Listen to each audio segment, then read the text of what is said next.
नमस्कार, आम्ही भोजन प्रेमी या रेसिपी चॅनलवर आपल्या सगळ्यांचे स्वागत आहे। आज आपण बनवणार आहोत कोल्हापुरी भडंग। कोल्हापूरमधला असलेला टेस्टी आणि चविष्ट असा स्नॅकचा किंवा चमचमीत कुरकुरीत असा हा भडंग। चला पाहूया कसा बनतो ते।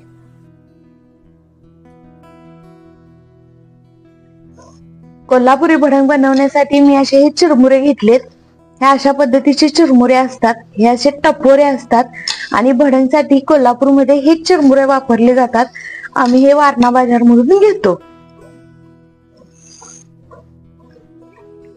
कोल्हापुरी भडंग बनवण्यासाठी आपल्याला लागणार आहेत चिरमुरे, हा लसूण, अख्खी गड्डी घ्यायची आणि याला आमच्या इकडे म्हणतात की ठेचून घ्यायचा। लसणाच्या पाकळ्या सुट्या करायच्या आणि थोडं थोडं ठेचून घ्यायचं। शेंगदाणे 1 वाटी, कढीपत्ता तुमच्या आवडीनुसार कमी जास्त करू शकताय।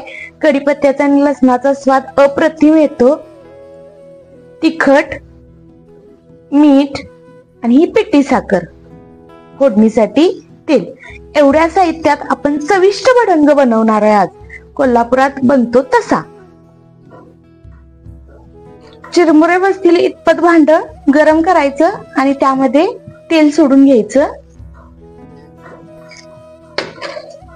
तेल थोडं तापू द्यायचं। तेल गरम झालं की गॅस बारीक करायचा आणि त्यामध्ये सोडायचे सुरुवातीला शेंगदाणे। त्यानंतर गॅस थोडा हाय करायचा आणि परतायचं।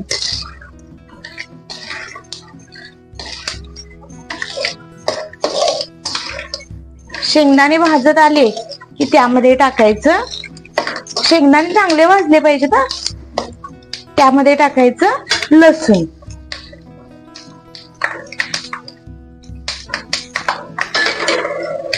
आणि गॅस बारीक करून भाजून घ्यायचं। शेंगदाणे व्यवस्थित भाजत असतानाच मी यामध्ये टाकते 2 चमचे मीठ। काही जण मीठ नंतर टाकतात, पण मी सुरुवातीलाच टाकते, म्हणजे त्या मिठाचा जो हे असतोय चव ती शेंगदाण्यात पण उतरते। त्यामुळे मी तेलातच मीठ टाकते, याची टेस्ट शेंगदाण्याला पण लागते। गॅस बारीकच ठेवलाय मी। आता यामध्ये टाकायचा आहे कढीपत्ता। कढीपत्ता व्यवस्थित मिक्स करून घ्यायचा। या स्टेजला तुम्ही गॅस बंद केला तरी चालेल। गॅस बंद करून थोडीशी फोडणी थंड करायची आणि त्यामध्ये लाल तिखट टाकायचं, पण मी तसं करत नाही। मला सवय असल्यामुळे मी काय करते, डायरेक्ट त्यामध्ये लाल तिखट मिक्स करते।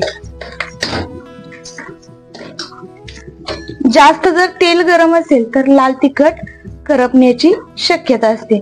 मी 2 चमचे लाल तिखट मिक्स केले आणि हे असं तिखट जरा थोडा वेळ 1-2 मिनिटं त्यामध्ये शिजू द्यायचं।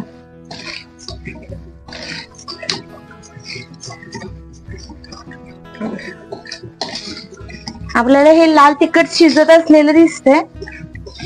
व्यवस्थित शिजलं की त्यामध्ये 1-2 मिनिटांनी काय करायचं, आपण जे चिरमुरे घेतलेत, काही भागात मुरमुरे म्हणतात पण आमच्या भागात चिरमुरे म्हणतात, ते चिरमुरे असे मिक्स करायचे।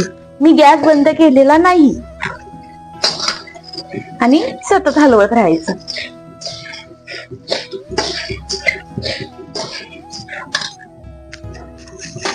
गॅस बारीक ठेवूनच मी अशा पद्धतीनं चिरमुरे सगळे व्यवस्थित हलवून घेतलेत। 1-5 मिनिटं हलवून घ्यायचे, म्हणजे त्या चिरमुऱ्याला कुरकुरीतपणा येतो। आणि आता मी काय करणार आहे, गॅस बंद करणार आहे। सतत हलवत राहावं लागतं, नाहीतर खाली चिरमुरे डसण्याची किंवा चिकटण्याची शक्यता असते, त्यामुळे करपतं पण। त्यामुळे काय करायचं, सतत असं एकसारखं हलवून घ्यायचं। 1-5 मिनिटानंतर ज्या वेळेला असा कुरकुरीतपणा येतोय त्यावेळेला काय करायचं, गॅस बंद करायचा आणि त्यामध्ये 2 चमचे पिठी साखर ऍड करायची आणि पुन्हा परतून घ्यायचं। आता या स्टेजला मी गॅस बंद केलाय।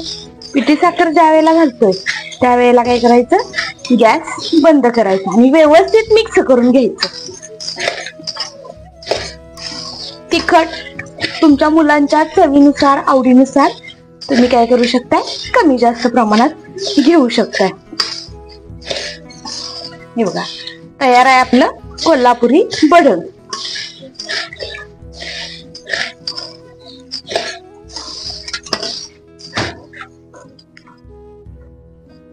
माझा भाऊ ज्या वेळेला हॉस्टेलला राहिला होता त्यावेळेला मी नेहमी या पद्धतीने भडंग करून द्यायची.